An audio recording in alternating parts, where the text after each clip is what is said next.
Bonjour, aujourd'hui je souhaiterais évoquer avec vous le document qu'on appelle analyse financière ou questionnaire de connaissances client, qui est en vérité un bilan patrimonial.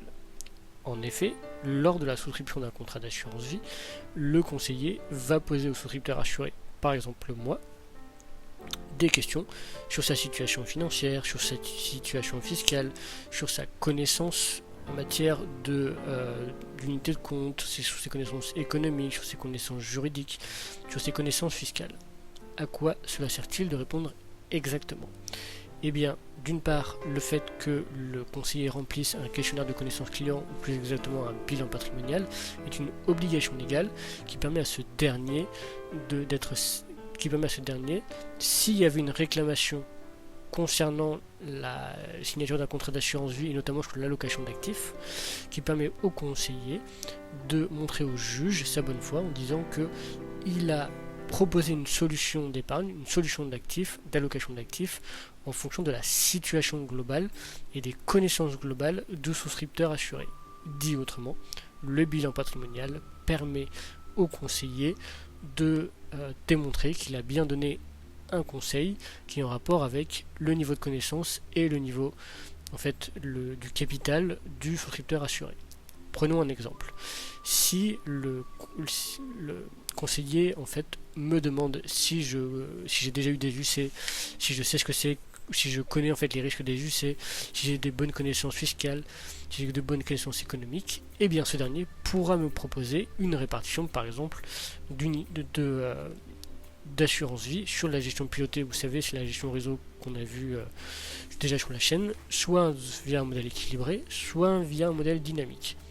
Il pourra justifier ce choix de proposition par rapport aux réponses que j'aurais fournies dans le bilan patrimonial.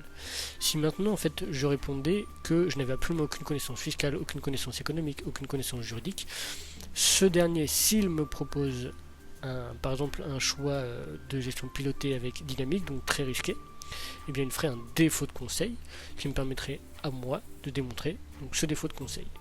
Mais évidemment il ne va pas le faire puisqu'il va suivre son bilan patrimonial. Le conseil va suivre son bilan patrimonial.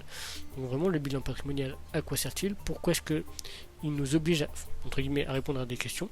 C'est tout simplement pour mesurer notre niveau de connaissance et pour que ce dernier puisse démontrer que le conseil qui va nous proposer en fonction de notre niveau de connaissance et de notre patrimoine est bien en lien avec ces deux.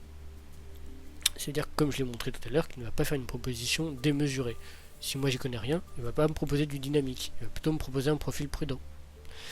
Et évidemment, après c'est à moi d'accepter ou non la préconisation du conseiller, le conseil du conseiller, et si je décide par exemple de ne pas suivre son conseil, ce dernier sera libéré de son devoir de conseil.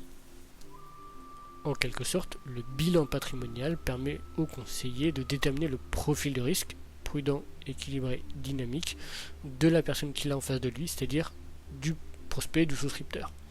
Il ne faut pas confondre bilan patrimonial, questionnaire de santé.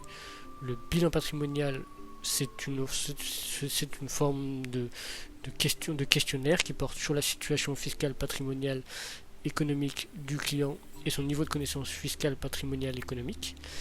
Alors que le questionnaire de santé, c'est pour mesurer le risque que le client fait prendre à la compagnie en cas de souscription de garantie prévoyance pure, c'est-à-dire par exemple de garantie accident de la vie, ou alors de garantie prévoyance en plus d'un contrat d'épargne retraite.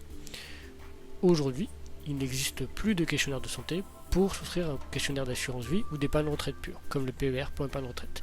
Dès lors que vous souscrivez des garanties annexes prévoyance, vous répondez à un questionnaire médical, questionnaire de santé.